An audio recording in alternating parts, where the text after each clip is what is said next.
આપણી ચોપડીમાં બહુ સરસ વાક્યો આવ્યા છે. આ વાક્યો છે ને ટંગ ટ્વિસ્ટર કહેવાય. એટલે છે ને એવા વાક્ય હોય કે બોલવાની બહુ મજા પડી જાય.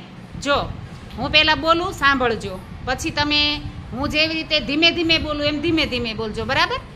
કાચો પાપડ પાકો પાપડ, કાચો પાપડ. Very good. જો ધીમે ધીમે બોલતા આવડી ગયું ને?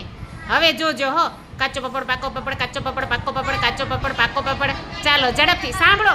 આપણે એક એકનો વારો લઈએ, બરાબર? ચાલો રુદ્રીબેન ઊભા થાવ પહેલા. રુદ્રાંશીબેન બોલો. પાકો પાપડ, કાચો પાપડ પાકો પાપડ, કાચો પાપડ. એમ ઝડપથી બોલતા થોડુંક. બોલ બોલ. ચાલો કોણ બોલશે? ચાલો ભૂમિબેન ઊભા થાવ. લે લે બોલો બોલો.